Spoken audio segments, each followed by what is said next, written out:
This week, we've got racing action from AXCC and the final UTV race of the season for Extreme XC. Things are wrapping up quick, so strap in as we bring you up to the race pace.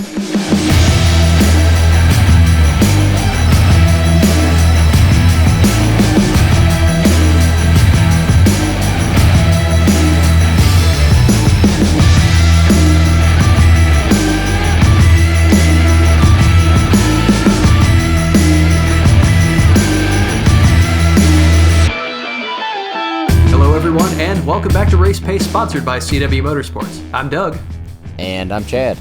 And we are going to start off right out of the gate by giving you all of the UTV action from IXCR. And that's it. We're done. Yeah, we're done. That's all we got.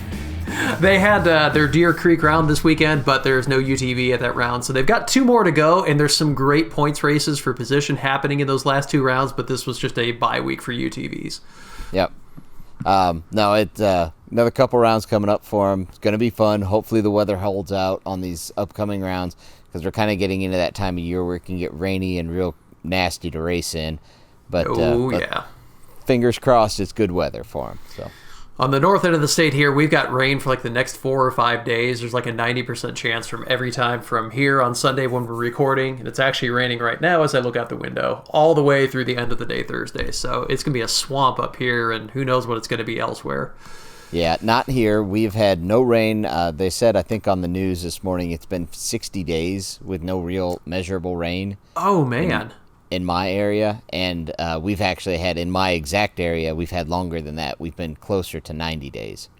I've actually watched rain coming in, like an entire front, and literally when it hits the, kind of south of Indianapolis area, it's like a knife edge. It literally splits, and it goes right around you.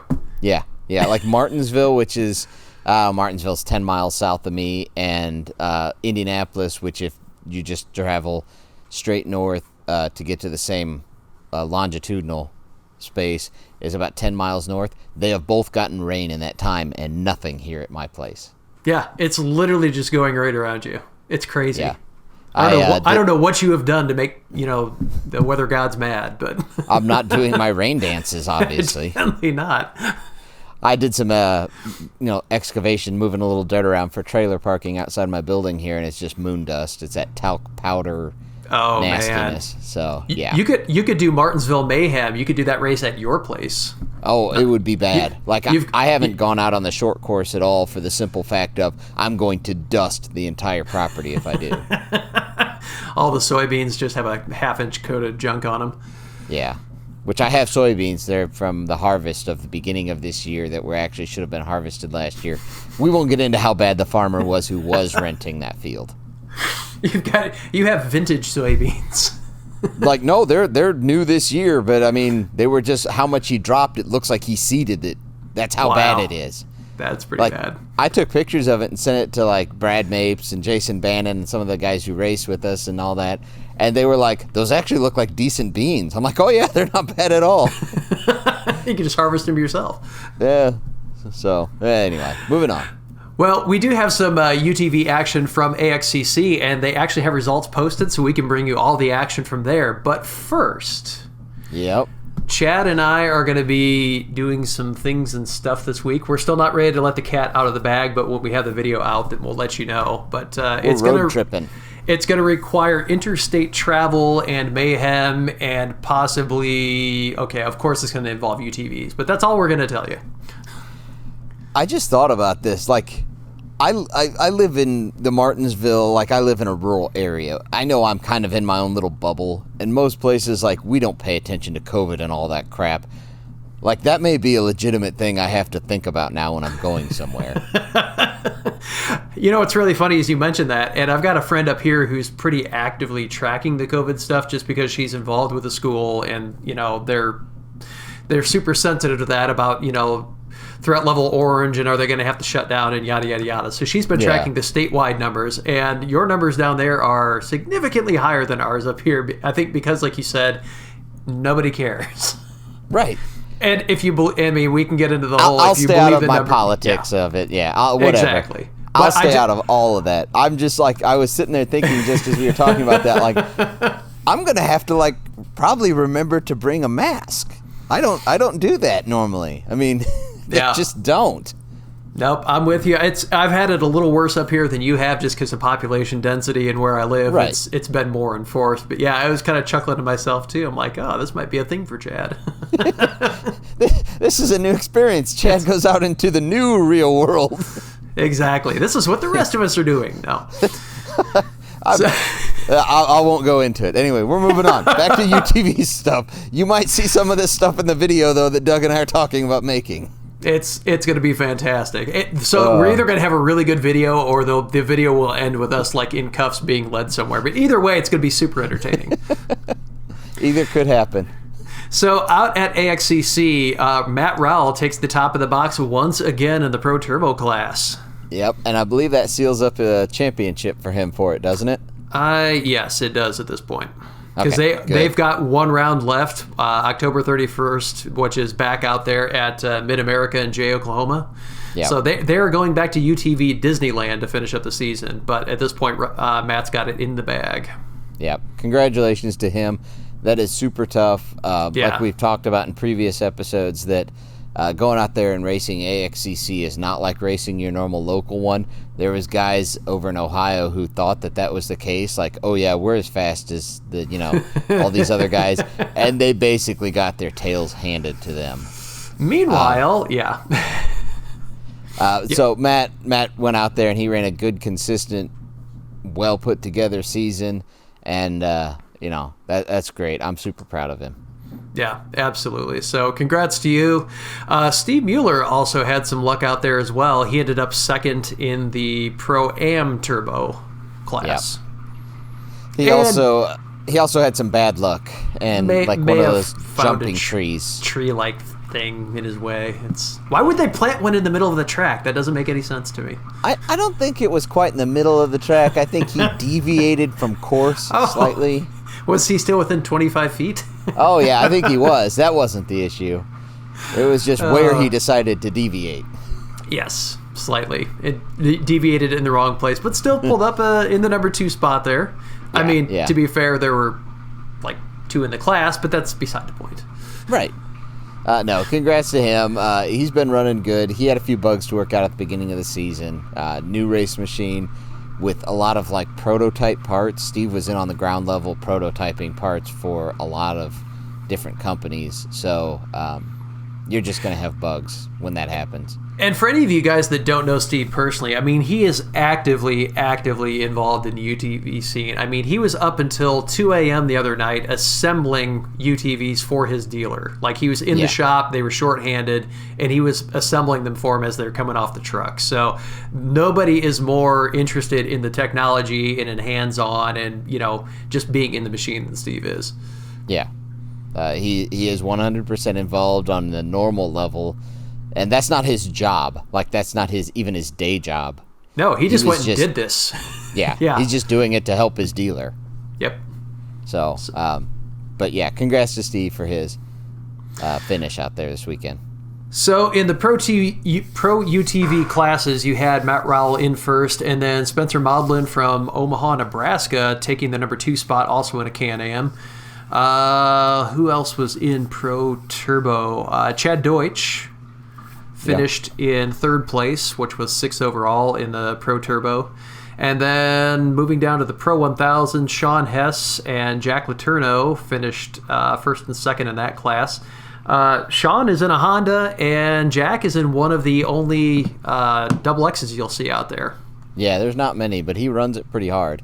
Yeah, it's such a nice machine. It just breaks my heart to this day that they will not put a turbo on one. I wish they would. Well, essentially that's what the Speed UTV is, isn't it? The Robbie Gordon Speed UTV. But yeah, yep. I just wish that they would have come out with it, and anyway, not going into the Speed UTV. Going on. Chance Nekola finished in 3rd in the Pro 1000s. He's in a Yamaha. And Pro-Am Turbo, of course, we had Jared Sheets finished in 1st and Steve Mueller in 2nd. Yeah, and Jared runs a Honda Talon also. Yep. So a couple Hondas there in the mix, and not a huge field in the Pro Turbo or just in the Pro ranks there. Had 9 cars, but again, you're getting towards the end of the season and breakages and everything else. So yeah. And moving on down to these are the amateur UTV. UTV, let's see. Actually, UTVB took the top honors. Jason Sweeney from Waukon, Iowa. Never heard of that. Waukon. He's in UTVB and a Honda. He took first overall there, and then you get into a couple single-seaters behind him in Chad Moret and Chris Dreholb. Yep. In the single seats there. And I love this. Fourth place overall, Jeff Modlin is in the Masters. So the Masters is 45 plus, but he got out there and showed some of the young whippersnappers how it was done, finished in fourth overall. Just a few more years and I can be out there in that class. Yeah. We're a lot closer to that than I would care to admit. I know. Finishing out the Masters, you had Glenn Hess was in second, and then Austin Sides down in 14th, and Jason Van Zomeren that was 14th overall, third place in the Masters, and then Jason Van Zomeren in fourth place there. UTVB, like I said, you had Jason Sweeney at the top of the stack, and then you got to jump all the way down to 10th place overall to get to the second place for UTVB, and that's Jason Bass. Jason Sweeney's in a Honda, so we've got another talent in the mix there. Jason Bass in second place was in a Can-Am. And then you got Jackson Plummer and J.D. Williams in third and fourth in Polaris's. And then we did have a women's one. Kaylee Brandt ran by herself, it looks like, in a Polaris, but good to have someone in the women's class representing that. Yep. And the single-seaters, again, Chad Moret and Chris Drehob finished in first and second there. Obviously, both in Polaris's. And then single-seaters, Andrew Shipman in third and Rick Fibbin in fourth. Yep. So, but it was a mix. Because, I mean, looking down the classes, just reading down, it's UTVB, single, Masters, UTV, UTVA, Masters, single seat, A, B. Like, it's just this whole mishmash. They're just all over the place. Yep, it was. But hey, sometimes you get that. It's fun. Mixes it up a little. Mike Letourneau is running an Arctic Cat as well. There's a couple of oddballs out there, but pretty much the normal mix of Can-Ams and Polarises that you would expect. Austin Sides and the Masters are running in a YXZ, one of the few that's out there still. But yeah. So 17 entries overall, though. Looks like they had a really not too bad of a turnout. So you're talking, 28 machines altogether, basically? Yep. That's not bad. Yeah, not too shabby. So I made it out to Extremes race this weekend. It was out actually at Michael Plank's property. That was fun. And you were in one of the most sought-after high-performance machines. I mean, literally, few people in their lives get to do what you did. The way I feel today, few people in my lives would want to do what I did. You mean you weren't in the X4 prototype?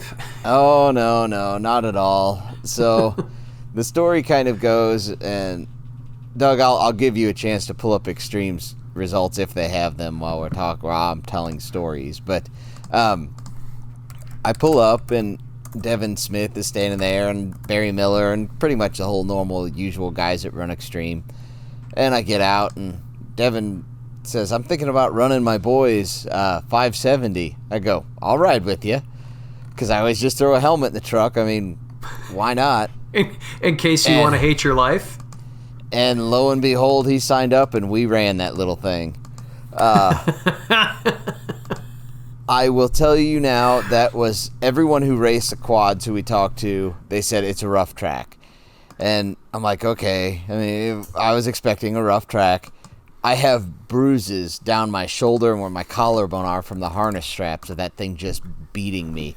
The last 2 laps, I loosened the top shoulder portion of the strap all the way up, and I was just like, I'll hold myself with my arms on the bar that's in front of you and the razors, because my shoulders can't take it anymore. Like the constant jarring against them.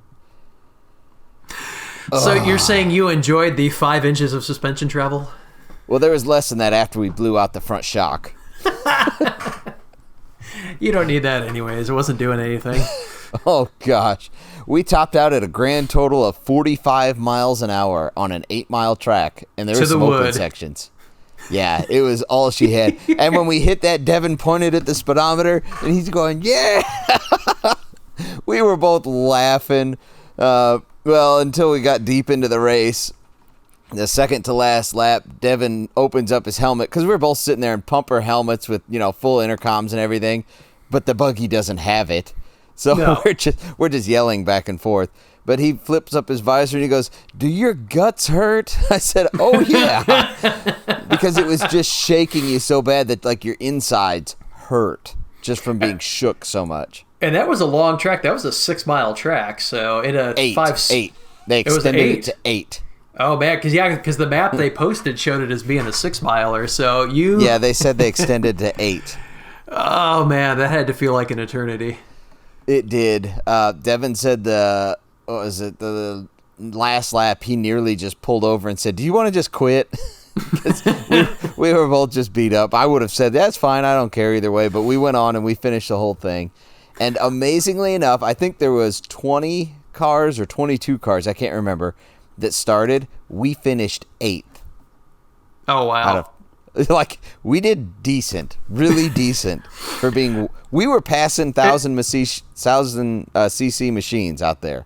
And I honestly, I can really, really commiserate because I remember how rough it was riding, when I raced with you in your 800. And honestly, that thing had a lot better suspension than little 570. I mean, not even close.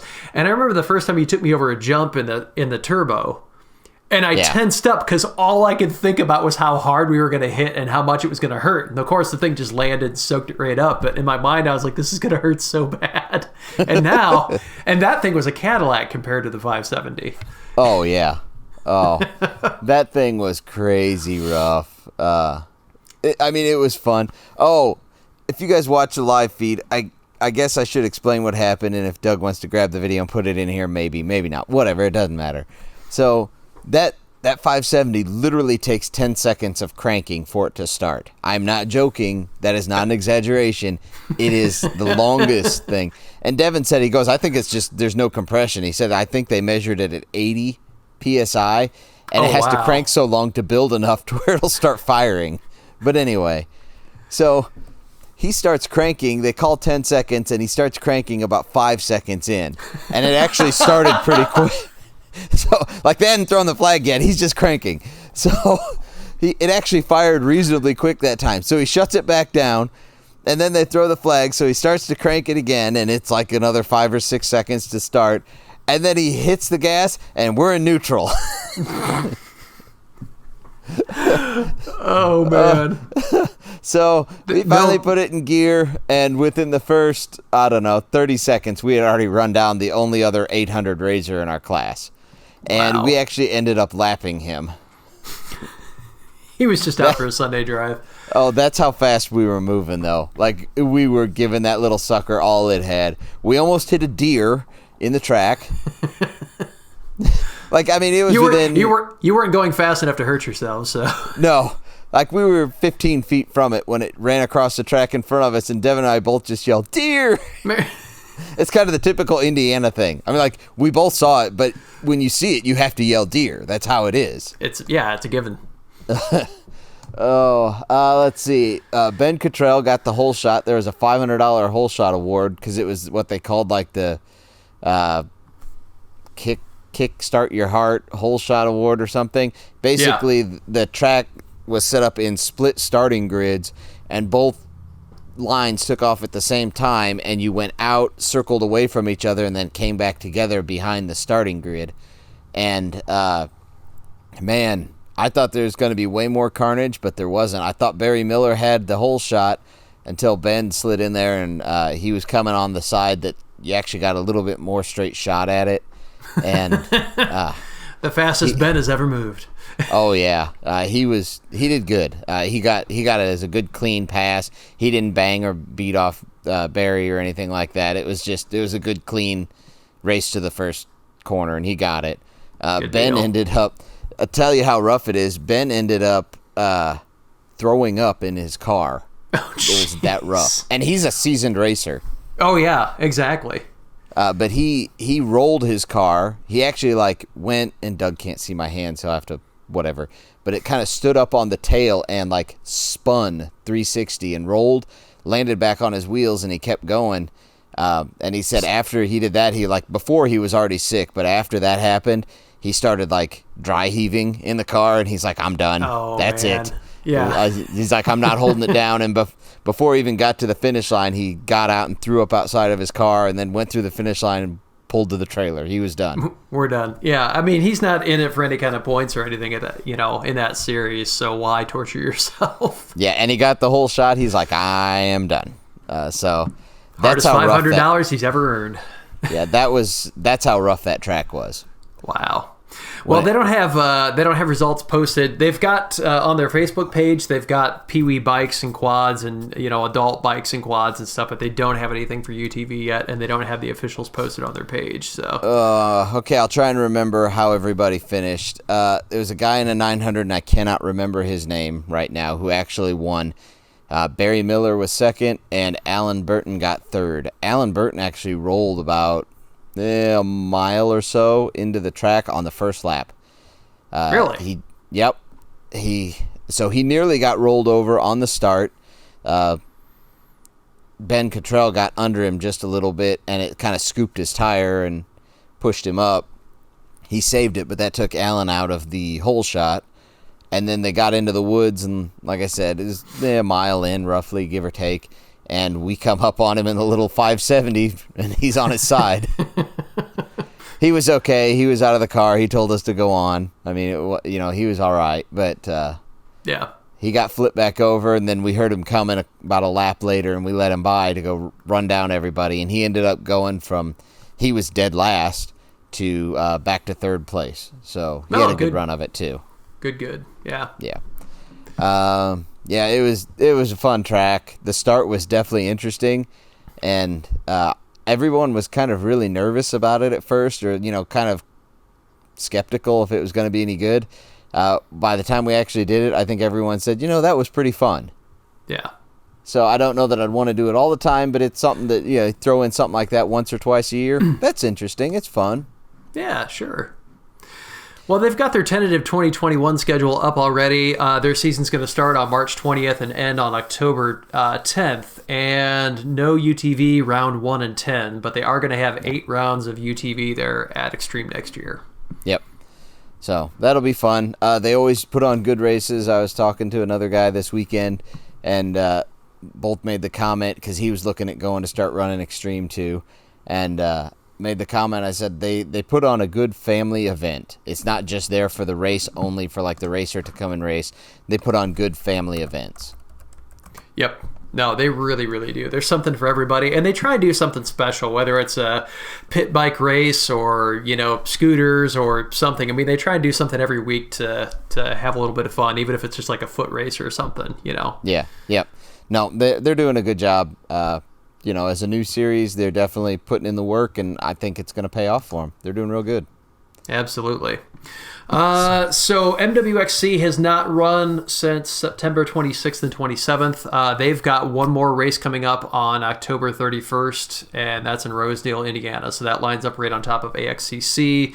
But I don't think it's a side-by-side round. I don't think it is either. That's out at Cemetery Woods, and I don't think they're running side-by-side out there. Yeah, so. I don't think they do. So that's unfortunate. But, hopefully they wrap up their season, just the series in general, and everything goes well for them, and they have a good turnout. Yeah, absolutely. Like I said, we got AXCC wraps up on October 31st as well, and I'm just checking Midwest XC. Correct. There is no side-by-side. So Saturday is going to be bikes. Sunday is ATV, no side-by-sides. Yep. So really we're down to just AXCC wrapping up. Extreme, that was their last one this weekend. And IXCR has a couple left. And that's kind of wrapping up for the year. That's it. Yeah, IXCR is running the latest into the season this year. So yeah. So I had talked about going out there to the Eureka short course race. Out there in Missouri, yeah. Out there in Missouri, we talked about that. I had talked about going. The organizer of the event released the map of it, and I quickly made the decision I will not be going. I tried to offer him suggestions. He turned less than friendly about it rather quickly. But we'll leave it kind of at that. Basically, what you need to know is if you're expecting a Lucas Oil short course type of setup with a fairly mile and a half decent sized track and jumps that are built specifically for UTVs and stuff, that's not what you're going to find here. No. This would be more akin to like a county or state fair type of motocross track. So it's a carnival track. It's big enough to race UTVs on, but you are not going to ever be able to floor it unless you want to die. I mean, the jumps are not set up where you're going to be able to just ramp off these jumps at speed. It's going to be, we'll call it a slow technical track, I guess is the nicest way to put it. Yeah. I won't go into deep detail. If you guys really want to know details about the track, feel free to message us at Eminent Performance or myself, Chad Shoemaker, and I will explain in detail some of the things, and I'll even send you the picture that he put out. And if you want to know more about why things got less than friendly, I'll share that, but I'm not going to put it out here for everybody. Yeah, so we just want to let you know if you were planning on packing up and heading out there, we want to let you know what you're going to find when you get there. Expectation versus reality before you pack up the trailer and the wife and the kids and make a big haul out there and have it not be what you expect. So if you're okay with that, then go out there by all means. Right. Just want everyone to know what they're going to get when they go. Yep. Although now it seems like that race for me has been replaced by another race. I am going to go down to Durham Town, I believe, in Georgia, and run their short course, their final one. Here, it's over Thanksgiving weekend. And that one's going to be neat because that's also a Desert Vets is involved down there as well. So it is. Yeah, the Desert Vets Southeast chapter is going to be there. If you're not familiar, it basically pairs race drivers with veterans from whatever war they happen to be in that want to get out there and have a racing experience in a UTV. Basically, they become your co-pilot for that race. So it's for an awesome cause, and you get to race, you get to make somebody's dream come true. So there's a lot of neat stuff that surrounds that race above and beyond just being a race. Yep.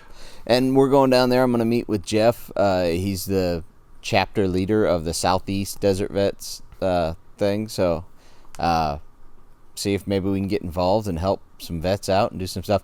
These are veterans, obviously, not like animal doctors. Yes. I hope the war part made that clear, but you never know. Yes.